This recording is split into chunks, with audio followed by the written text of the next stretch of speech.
यहां पर भी हमसे किसी ने प्रश्न किया था, राकेश जी हैं, देवी देवताओं को बलि देना क्या उचित है? हमारे देवी देवताओं में, कुल देवताओं में बलि दी जाती है, बलि प्रथा का विधान है। बलि ना दे तो देवता नाराज हो जाते हैं, देवी नाराज हो जाती हैं, कई बार पत्नी पर चली आती हैं।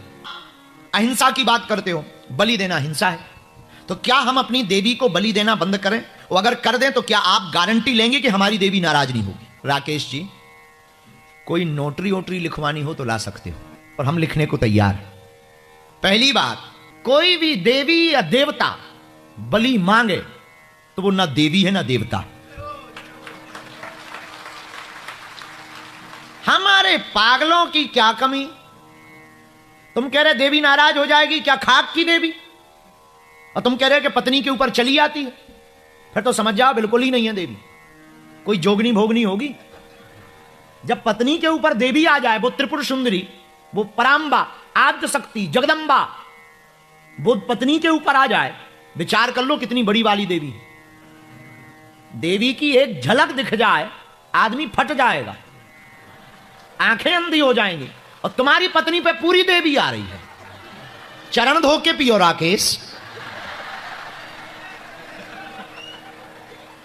आरती उतारो उसकी, फिर तो तुम अपनी पत्नी की पूजा करो।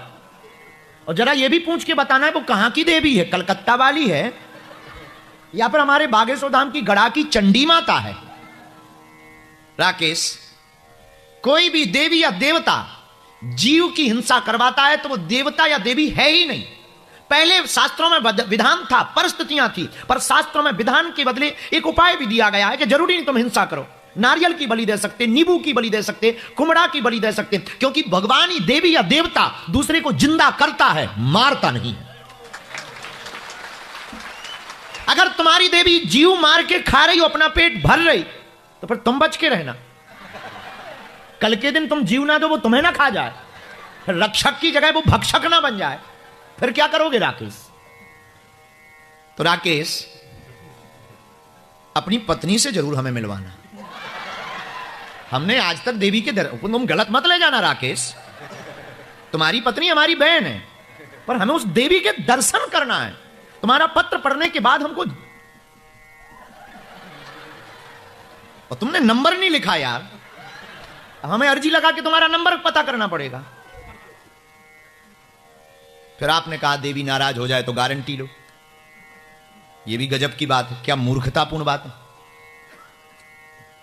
किसी गांव में एक आदमी के बेटे की शादी थी, बेटा की, तो उस पुरुष के पति ने कहा कि बेटा की शादी है, मुझे एक सफेद बिल्ली चाहिए। तो पति बड़ा परेशान हुआ कि बेटे की शादी में सफेद बिल्ली का क्या काम। तो उसने कहा कि नहीं, तुम मंगाओ, एक नेम है, नियम। क्या नियम है?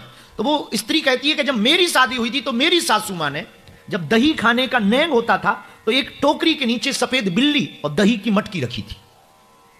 पति ने कहा क्या मूर्खपूर्ण बात है, दही की मटकी का नेंग है, दही के चक्कर में बिल्ली बैठ गई होगी, दही के चक्कर में बिल्ली बैठ गई होगी, पर इसका मतलब यह थोड़ी कि तू भी अपनी बहू के लिए सफेद बिल्ली जबरदस्ती बैठा।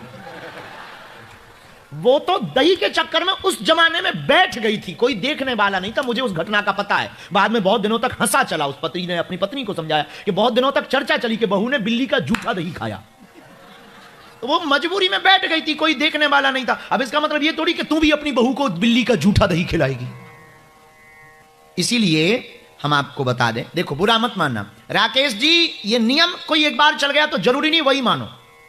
कई बार परिस्थितियों के कारण नियम चल जाते हैं। अब ये थोड़ी जरूरी है कि तुम जिस नाव से नदी पार हुए हो उस नाव को फिर तुम सिर पे लेके डोलो और कहो कि नहीं नहीं हम नहीं छोड़ेंगे, ये इस नाव ने तो हमें नदी पार कराया है, और तुम फिर बोझा लेकर, और फिर बोझा लेकर तुम सिर पर नाव को लेकर ढोगे कि इसी ने नदी को पार कराया, तो तुम्हारी मूर्खता है। उसका काम पार कराना है, उसने पार करा दिया, अब तुम्हें सिर पर लेने कर ढोलने की आवश्यकता नहीं है कि तुम फिर इतने बहुत दयालु प्रकट करो, करुणा प्रकट करो कि हम कितने दयालु हैं, जिसने पार किया उसको छोड़ा नहीं। क्या खाक नहीं छोड़ा, खपड़िया फूट जाएगी। तुम्हारी धर्म पत्नी पे देवी सवार हो तो बागेश्वर धाम का पता तो तुम्हें हो गई, चले आना। तो ऐसे ही ये तुम्हारी परंपरा है। इसी तरह जैसे उसने बिल्ली को पकड़ लिया ना सासू मां, होने वाली सासू मां ने, ऐसे ही राकेश तुमने परंपरा को पकड़ लिया कि किसी जमाने में किसी विशेष विषय पर किसी उदाहरण पर या किसी चक्र के कारण आपके किसी पूर्वज ने बलि दी होगी, तब जीव बहुत थे, भोजन में मांसाहार की व्यवस्था थी, मांस ही भोजन था, उस वक्त बलि देना, जो खाते थे वो देते थे। उस वक्त बात सही थी, जो खाते थे वही देते थे, क्योंकि उस वक्त हमारे जो पूर्वज, आपके पूर्वज हैं, वो मांसाहारी लेते थे, तो जो खाते थे वही देवी देवताओं को दे देते थे। और तुमने उसी को परंपरा बना लिया कि बलि दे दो वरना देवी नाराज हो जाएगी, पत्नी पे आ जाएगी।